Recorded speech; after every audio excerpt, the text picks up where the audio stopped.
Hey everybody, Shoebox Legends here. Thanks for joining me today for an Alex Ovechkin themed episode here on the channel. I collect the grade 8 and pledged a long while back to show a new Ovechkin card here on the channel every time he scores an NHL goal in his pursuit of Wayne Gretzky's career goal record. So with the season over now, Caps didn't make the playoffs. We know where Ovi stands, currently sitting at 822 career goals.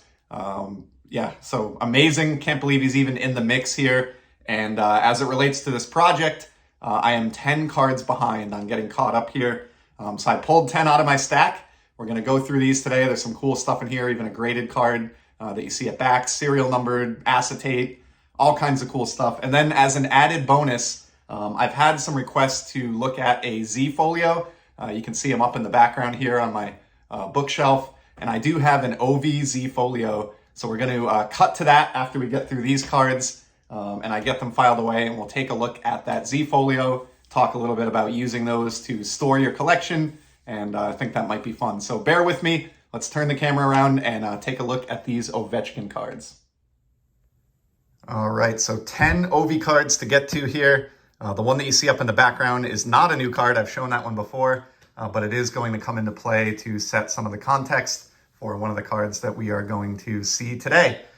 So let's just get right into it. Here's the first one. If you have a keen eye, you probably saw this on top of the stack during the intro from the Upper Deck flagship release. This is the Dazzlers blue insert.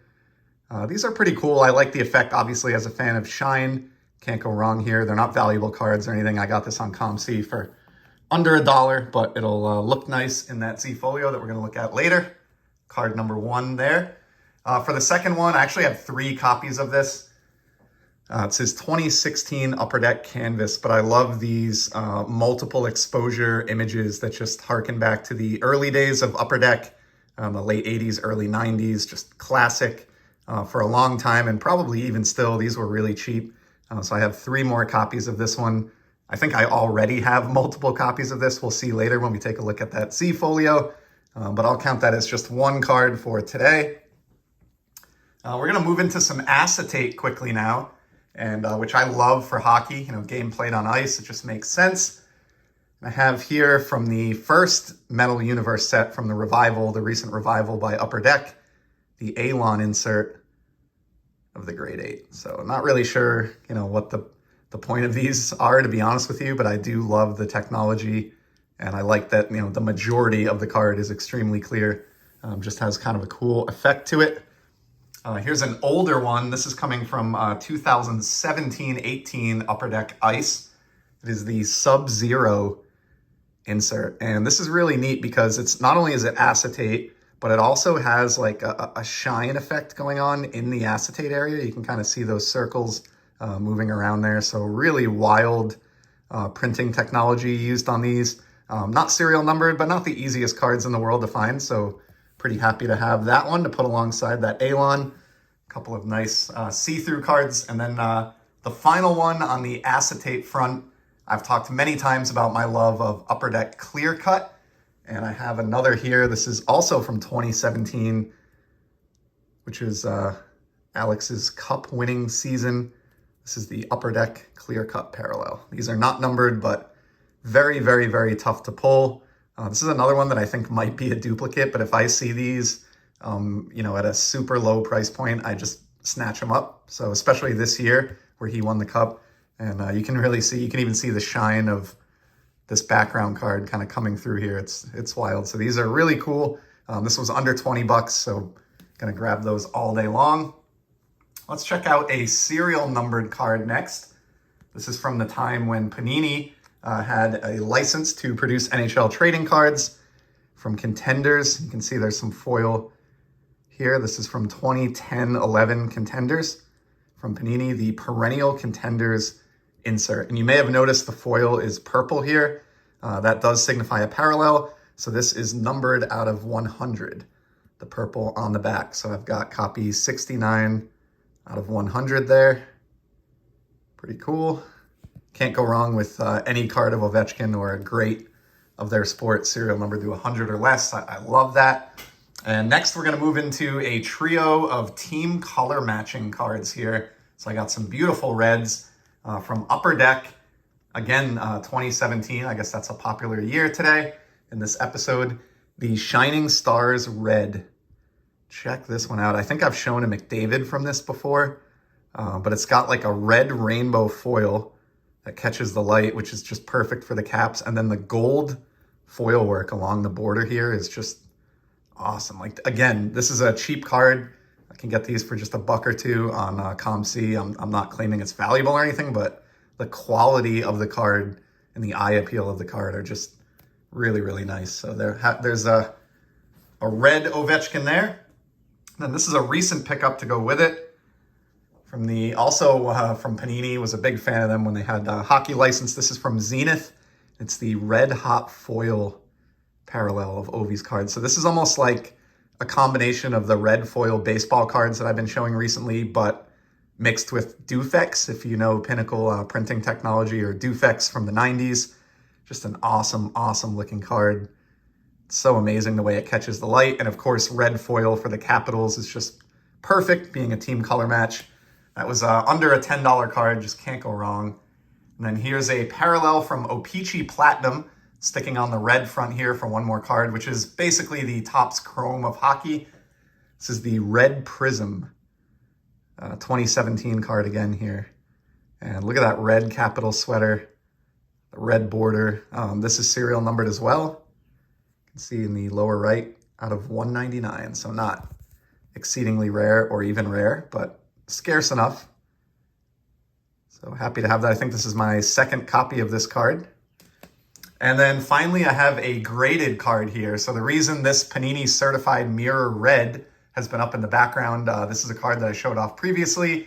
Those were huge parallels back in the 90s, the Certified Mirror parallels.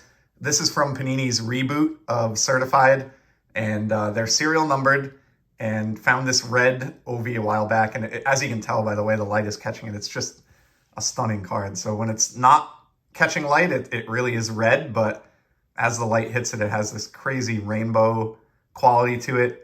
It is numbered out of 199.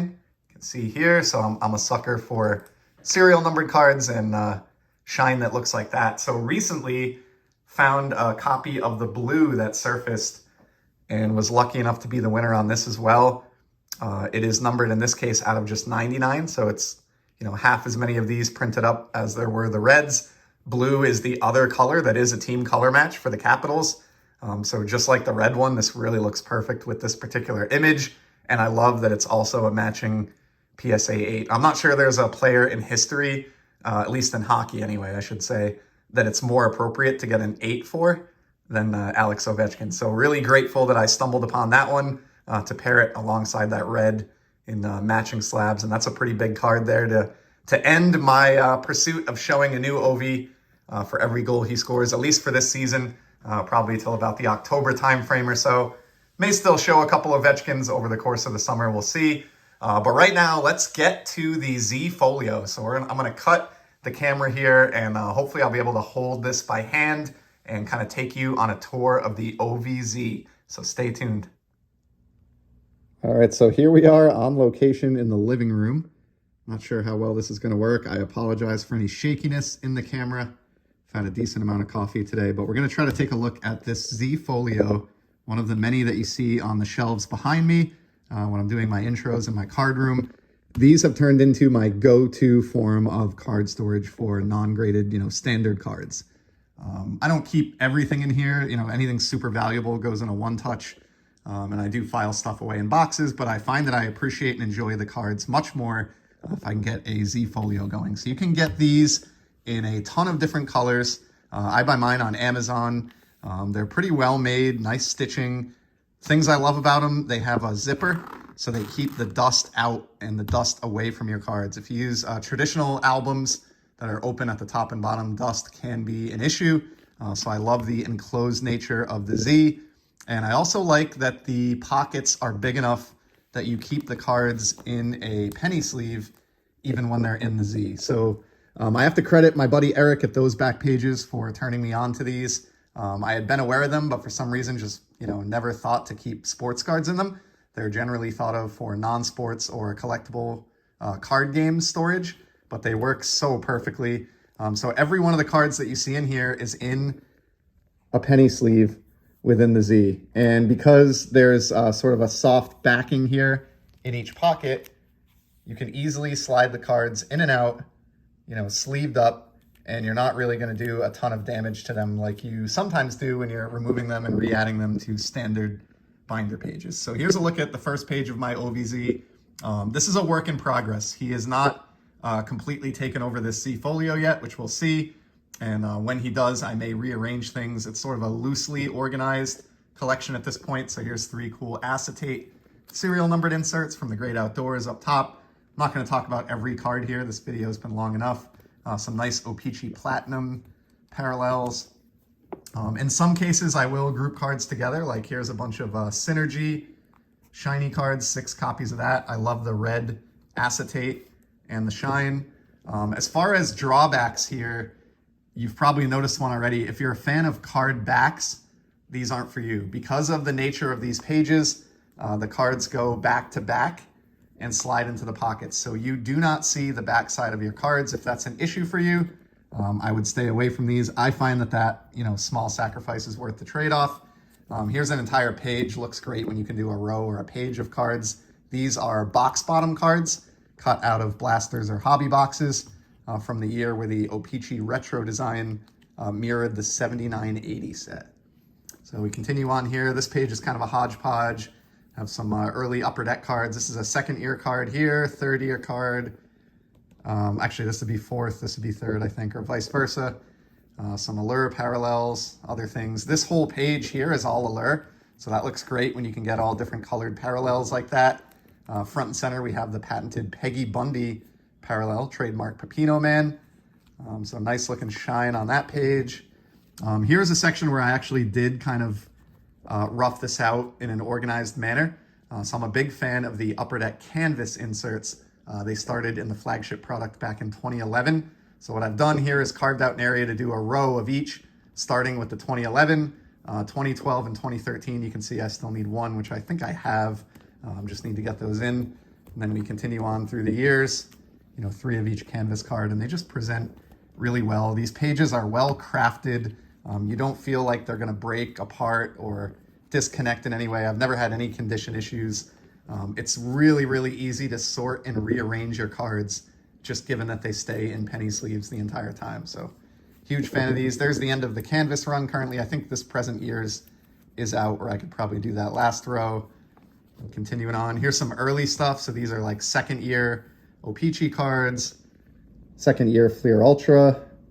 There's the O-Pee-Chees, got some serial numbered artifacts, team color matching. Then next I have a whole page here, if we zoom out, of team color matching red parallels, most of them serial numbered. Here's the Zenith that we saw in this video, red hot foil, and the Z-Team insert from the same set in a red hot foil, some O-Pee-Chee Platinum shine.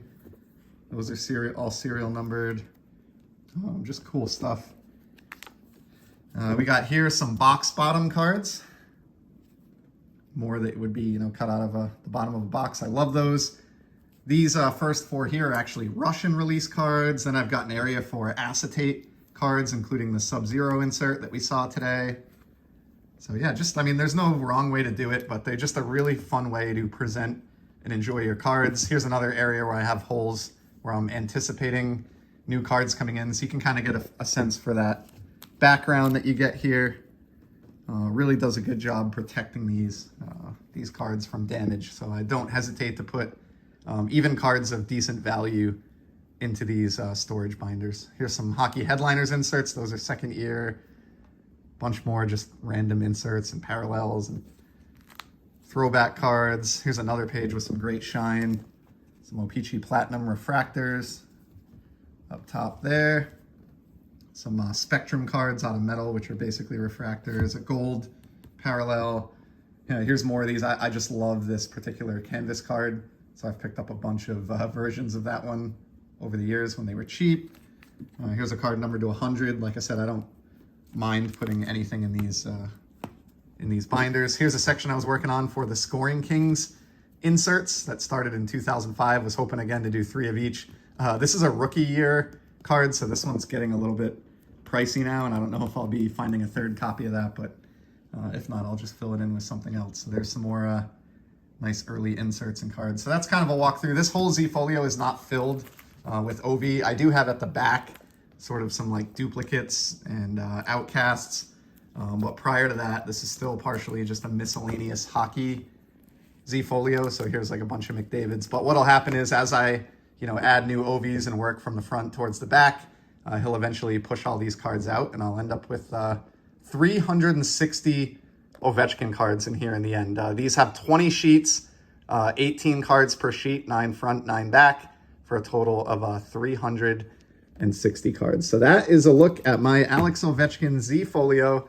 I do have numerous other Zs, so if this isn't so shaky that it's unbearable or there's any other interest, I could certainly show off more albums and Z-Folios in the future. But for today, we'll wrap it there. I really appreciate you stopping by, and I'll be back in the very near future with some more content. Till then, take care and enjoy the hobby, everyone.